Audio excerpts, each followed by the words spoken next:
Welcome to online education. તો આજે આપણે ડાયરેક્ટ ઇનડાયરેક્ટમાં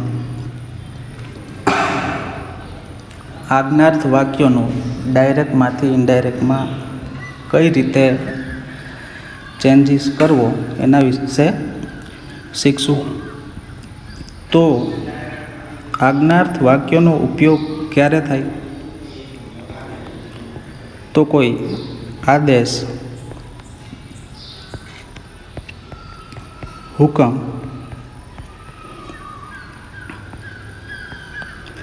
દર્શાવતા વાક્યોને આપણે શું કહેશું? આજ્ઞાર્થ વાક્ય. તો હવે આપણે કઈ રીતે જાણી શકીએ કે આપેલ વાક્ય આજ્ઞાર્થ વાક્ય છે? તો એની હિન્ટ આપણે જાણશું. તો આજ્ઞાર્થ વાક્ય હશે એમાં વાક્યની શરૂઆત ક્રિયાપદથી થશે.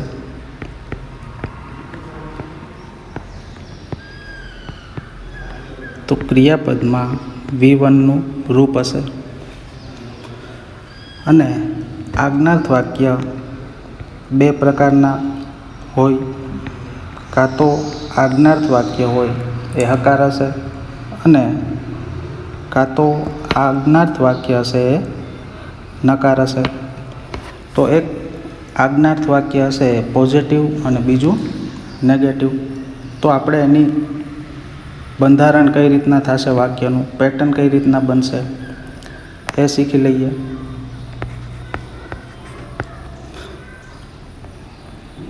તો પોઝિટિવ સેન્ટેન્સીસ એટલે કે હકાર વાક્ય, અને નેગેટિવ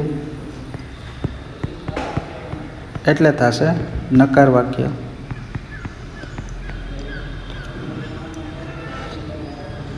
તો જે પોઝિટિવ સેન્ટેન્સ હશે હકાર વાક્ય, એની પેટર્ન, એની વાક્ય રચના કઈ રીતના બનશે? તો પહેલાં આવશે V1, પછી આવશે એક્સ્ટ્રા જે કંઈ આવતા હોય એ બધા શબ્દો આવશે. અને નેગેટિવ હશે જો આજ્ઞાર્થ વાક્ય, તો એની વાક્ય રચનામાં પહેલાં ડોન્ટનો અથવા ડુ નોટનો ઉપયોગ થયેલ હશે, પછી આવશે V1 અને પછી આવશે એક્સ્ટ્રા વર્ડ્સ. તો એક્ઝામ્પલ જોઈએ તો આ રીતે વાક્ય હોઈ શકે: ગો ધેર, ત્યાં જાઓ. તો વાક્યની શરૂઆતમાં ડાયરેક્ટ ગો એટલે ક્રિયાપદ એનો યુઝ થયેલ છે. તો નકારમાં એ જ વાક્ય આપણે આજ્ઞા સ્વરૂપે કહેવું હોય તો આપણે કહેશું ડોન્ટ ગો ધેર, ત્યાં જવું નહીં. બીજું આજ્ઞાર્થ વાક્ય ફોર એક્ઝામ્પલ કમ હિયર, અહીં આવ. તો જે નેગેટિવમાં હશે એ આ રીતે હશે: ડોન્ટ કમ હિયર, અહીં આવીશ નહીં. ત્રીજું એક્ઝામ્પલ જોઈએ આપણે: ડુ ઇટ, તો આ કર. તો નકારમાં આપણે કહેવું હોય તો આપણે એમ કહેશું ડોન્ટ ડુ ઇટ,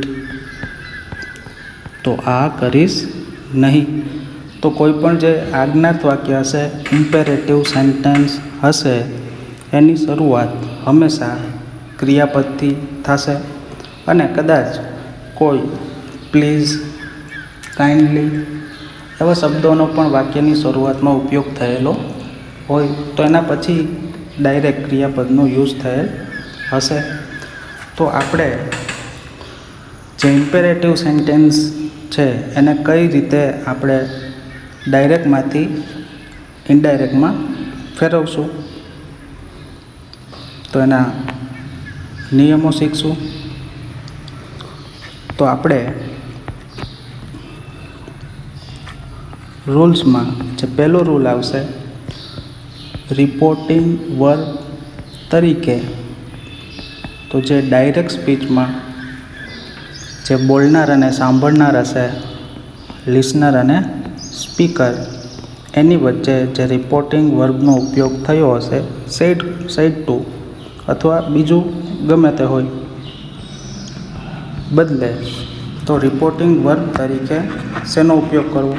તો આપણે વિધાન વાક્યમાં ટોલ્ડનો ઉપયોગ કરતા હતા, એમ પ્રશ્નાર્થમાં આપણે આસ્કનો ઉપયોગ કરતા હતા. એ જ રીતના જો કોઈ ઉદ્ગાર વાક્ય હોય તો આપણે એને જે એક્સપ્રેશન છે એને ધ્યાનમાં લઈને આપણે એક્સક્લેમ્ડ વિથ સોરો, દુઃખ હોય તો વખાણ કરવાના હોય તો એક્સક્લેમ્ડ વિથ પ્રેઝ, એ રીતના યુઝ કરતા હતા.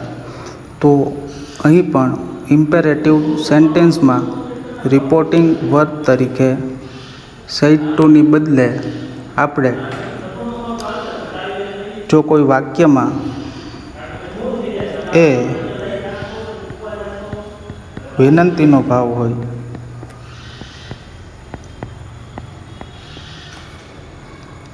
તો આપણે ત્યારે યુઝ કરશું રિક્વેસ્ટેડ.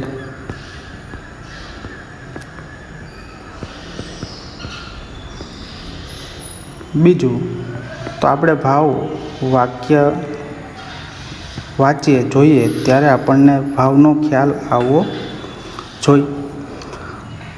હવે આજીજીનો ભાવ હોય, કોઈ માફી માંગતું હોય આજીજી કરીને, તો આપણે યુઝ કરશું અર્જ.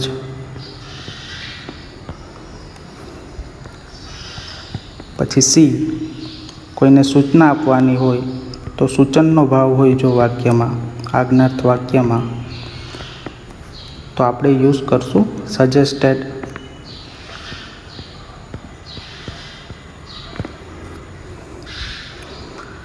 નેક્સ્ટ ડી, કોઈ અહીંયા સૂચન આપવાનું છે અને ડીમાં આવશે સૂચનાનો ભાવ હોય તો આપણે ત્યાં યુઝ કરશું ઇન્સ્ટ્રક્ટેડ. ઇન્સ્ટ્રક્શન આપતા હશું ત્યારે, સૂચના આપતા હોય ત્યારે.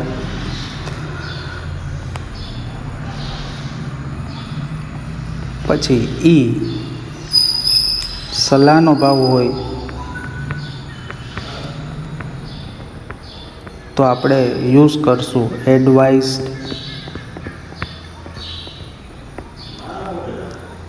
પછી એફ, જો ચેતવણીનો ભાવ હોય,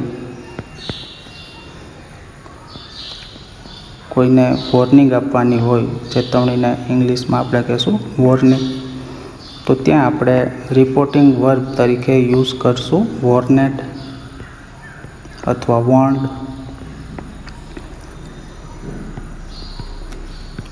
હવે જો વાક્યમાં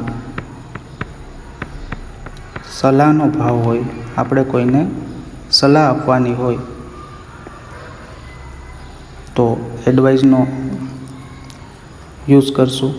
તો એ આપણે આવી જ ગયેલ છે આગળ એડવાઇસ, સોરી ફોર ધેટ. એના પછી ઈ જોઈએ, કોઈને હુકમ આપતા હોઈએ, જો હુકમનો ભાવ હોય તો આપણે એને ઓર્ડર આપતા હોઈએ એટલે આપણે યુઝ કરશું ઓર્ડર્ડ.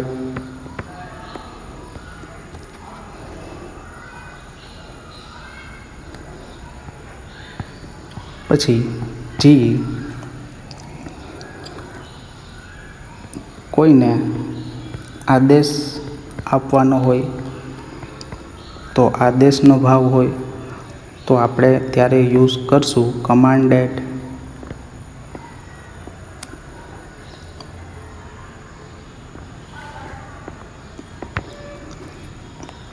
અને જ્યારે તમને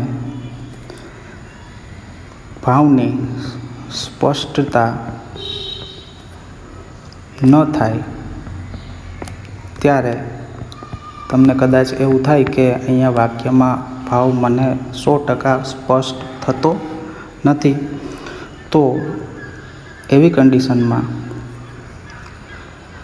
એ સમયે આપણે ટોલ્ડ અથવા આસ્કીડનો યુઝ કરશું તો પણ આપણું વાક્ય સાચું પડશે. તો અહીંયા રૂલ નંબર 1માં આપણે રિપોર્ટિંગ વર્ડ સેડ ટુની બદલે શેનો યુઝ કરી શકીએ એ ભાવ મુજબ આપણે નક્કી કરવાનું રહેશે. હવે રૂલ નંબર 2,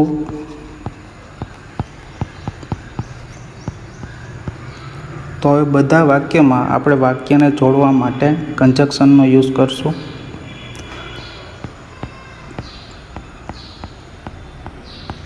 કન્જક્શન એટલે થશે સંયોજક.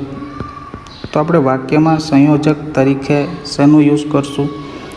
જો વાક્ય હકાર હશે એટલે કે પોઝિટિવ હોય,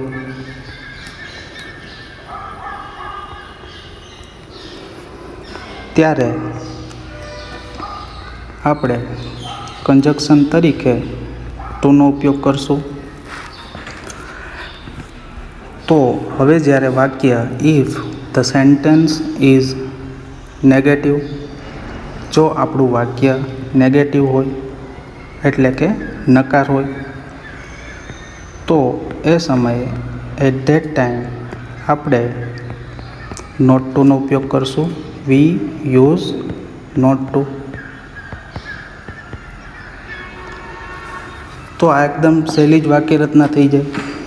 તો આપણે અહીંયા કન્જક્શન તરીકે ટુનો યુઝ કરશું. જો હકાર હશે તો ઇન પોઝિટિવ સેન્ટેન્સીસ, અને નેગેટિવ સેન્ટેન્સીસમાં નકાર વાક્યો હોય તો એમાં યુઝ કરશું નોટ ટુ, અને ટુ પછી આપણે ડાયરેક્ટલી ક્રિયાપદ મૂકવાનું થશે. તો એક્ઝામ્પલ દ્વારા આપણે સમજશું કઈ રીતે.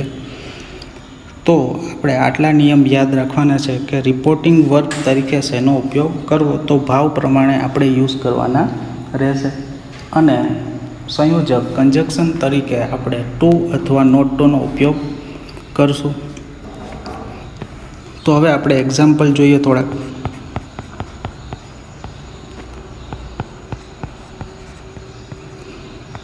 એક્સરસાઇઝ, અને વાક્યો તમને સમજાઈ જાય, આવડી જાય પછી તમારી પાસે જે ગ્રામર બુક હોય એમાંથી તમે પ્રેક્ટિસ કરી શકો. તો first example, Fiza said to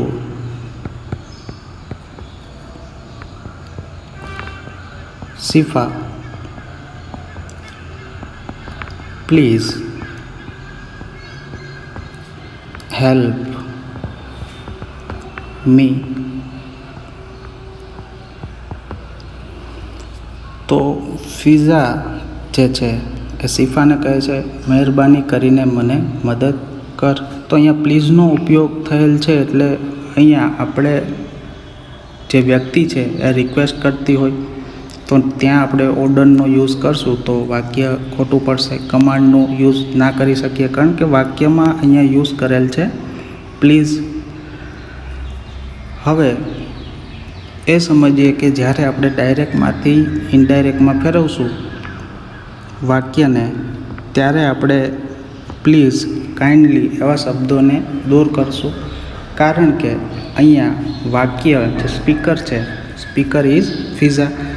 તો ફિઝા જ્યારે વાક્ય બોલશે, when Fiza speak a sentence at that time she use help for her. So that's why in sentence Fiza use please. તો હવે જ્યારે ફિઝા વાક્ય બોલશે તો મહેરબાની, પ્લીઝ એવું બોલશે ફિઝા, કારણ કે એને મદદ જોઈએ છે સિફા પાસેથી. જ્યારે આપણે મદદ જોતી નથી તો આપણે પ્લીઝ બોલવાનું થશે નહીં. તો પ્લીઝ ઉપરથી આપણને એ થશે કે આ વાત છે એ વિનંતીની છે, તો અહીંયા રિપોર્ટિંગ વર્બ તરીકે આપણે ડાયરેક્ટલી યુઝ કરશું રિક્વેસ્ટેડ. તો ફિઝા રિક્વેસ્ટેડ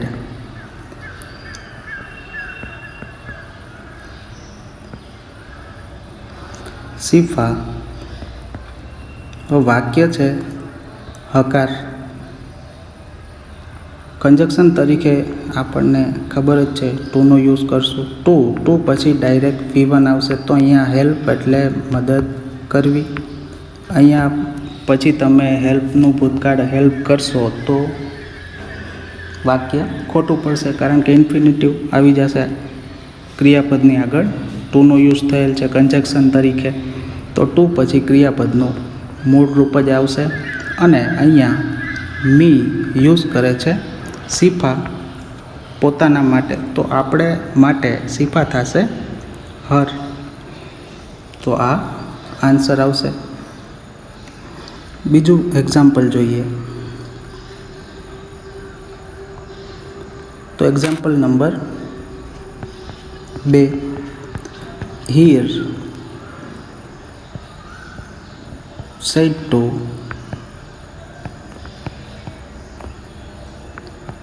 Hardy kindly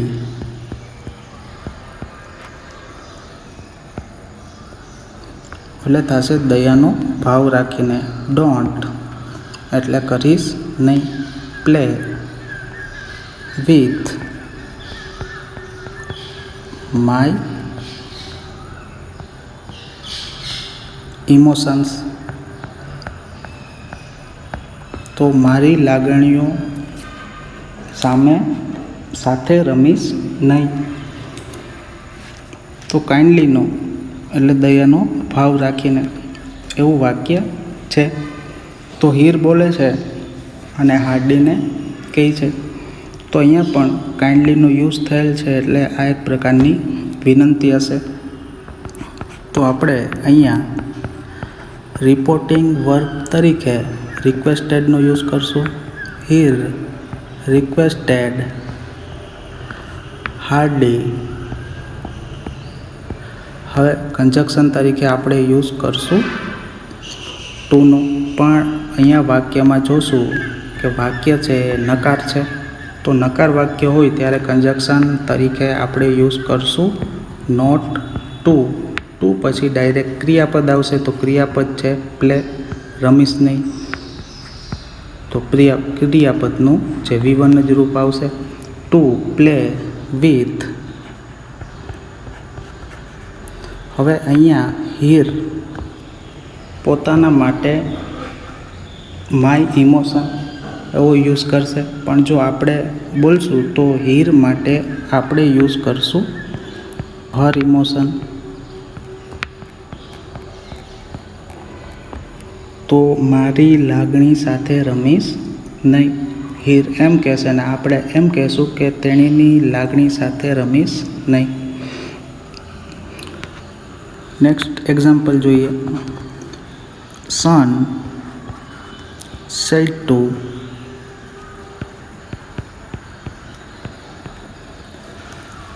father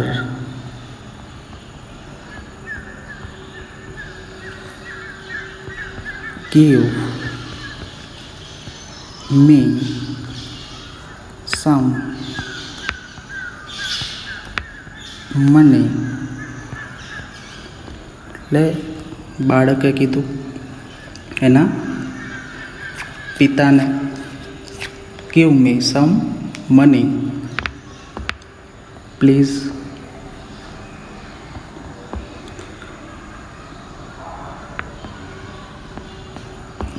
તો મહેરબાની કરીને મને થોડા પૈસા આપો. તો અહીંયા પણ વાક્યમાં પ્લીઝનો યુઝ થયેલ છે, એટલે આ વાક્યમાં પણ વિનંતીનો ભાવ આવશે. તો આપણે રિપોર્ટિંગ વર્બ તરીકે રિક્વેસ્ટેડનો ઉપયોગ કરશું. તો સન રિક્વેસ્ટેડ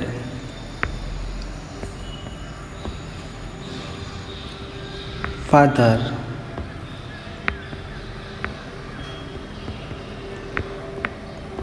હવે પછી અહીંયા આપેલું છે ગીવ. ગીવ એટલે ક્રિયાપદનું રૂપ છે, તો ત્યાં સંયોજક તરીકે આપણે ટુનો યુઝ કરશું. પછી ક્રિયાપદ ડાયરેક્ટલી આવશે V1. અહીંયા મી છે એ સન છે, પોતાના માટે યુઝ કરે છે, તો આપણા માટે સન થઈ જશે હિમ. સમ મની અને પ્લીઝ છે એ આપણે દૂર કરી નાખશું. તો son requested father to give him some money. Next example.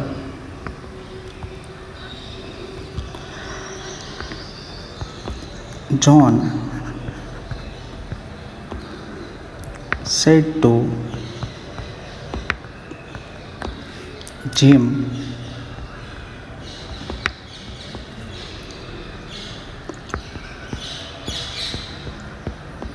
help to the helpless. તો જોન વાક્ય કહે છે જીમને, મદદ કરવાની વાત છે કે જે લોકોને મદદની જરૂર છે એ લોકોને મદદ કર. તો અહીંયા મદદ કરવાની વાત હોય તો જોન છે એ ઓર્ડર આપશે નહીં. અહીંયા આ એક આપણે ગણીએ તો એક સલાહની વાત થશે. તો જોન સલાહ માટે આપણે યુઝ કરશું સજેસ્ટેડ.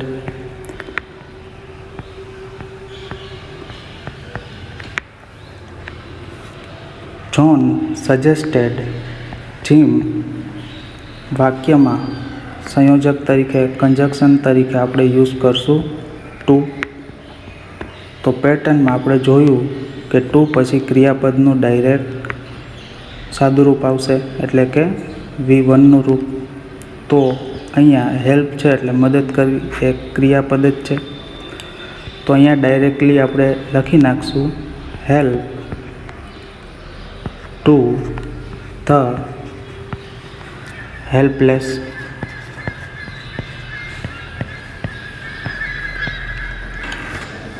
પછી આપણે જોશું વાક્ય નંબર 5.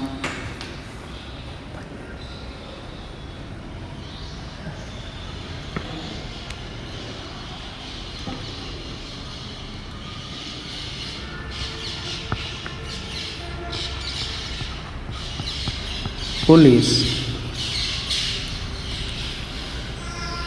said to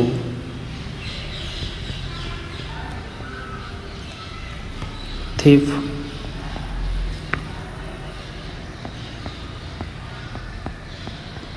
તો અહીંયા પોલીસ અને ચોર વચ્ચેની વાતચીત દર્શાવી છે. Confess your crime.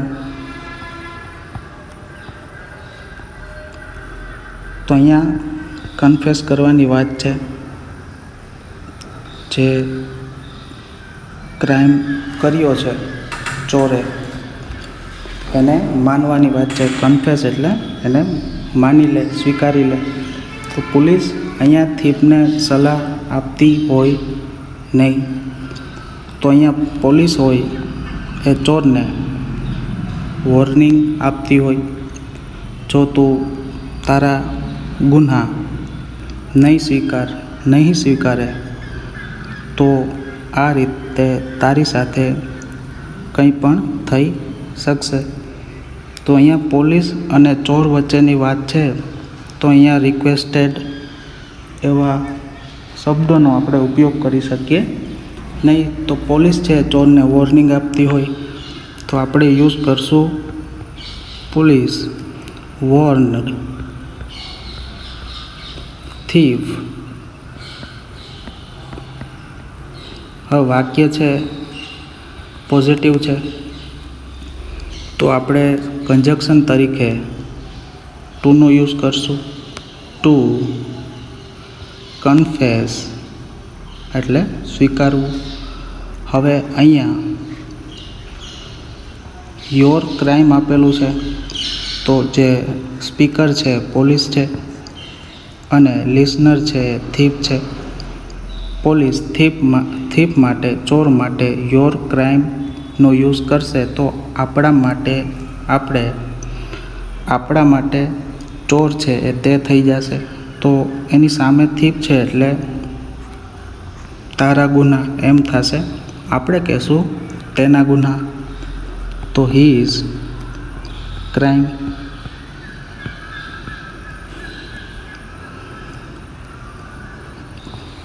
પછી જોઈએ example number 6.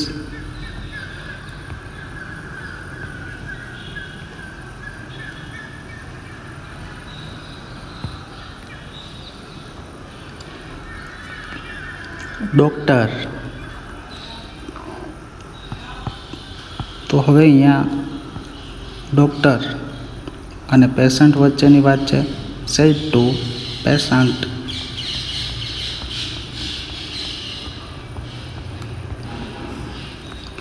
Take this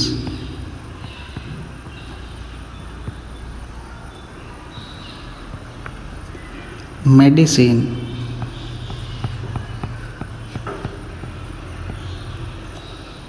after having meal. તો અહીંયા ડૉક્ટર જે પોતાનો પેશન્ટ છે એને કહે છે ટેક ધીસ એટલે આ મેડિસિન લો. આફ્ટર તો ક્યારે લેવાની વાત છે? હેવિંગ મીલ, જમ્યા પછી. તો ડૉક્ટર હોય એ ઓર્ડર આપશે નહીં, વોર્નિંગ નહીં આપે, તો એ સૂચના સલાહ આપશે. તો ત્યારે આપણે યુઝ કરશું એડવાઇસનું. તો આન્સરમાં આવશે ડૉક્ટર એડવાઇસ પેશન્ટ. કન્જક્શન તરીકે યુઝ કરશું ટુ પછી ડાયરેક્ટ વર્બ આવશે, ક્રિયાપદ આવશે. તો ટેક. હવે એઝ પર રૂલ ધીસ છે તો આપણે ધીસને ચેન્જ કરવું પડે ધેટમાં. That medicine after having meal.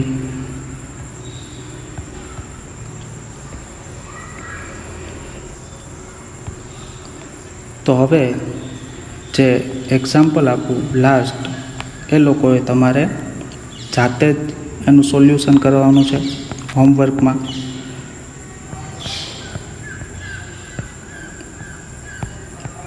અને બીજી જે એક્સરસાઇઝ ગ્રામરમાં આપેલી હોય એનું પણ સોલ્યુશન કરવું. તો principal said to students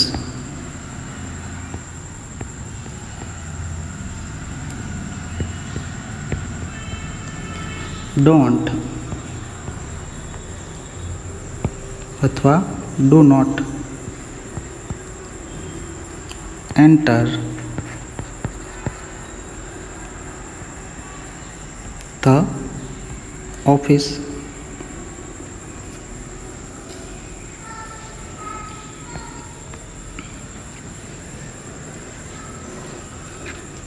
During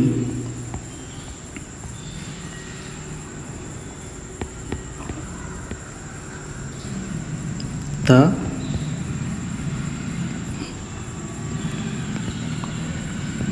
recess time.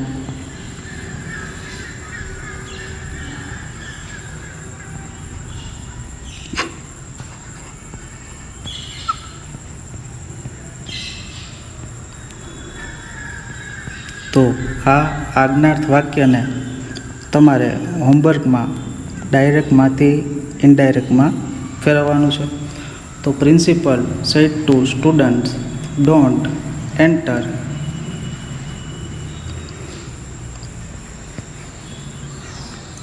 અહીંયા ઇન્ટુ આવશે એ લગાડી લેજો.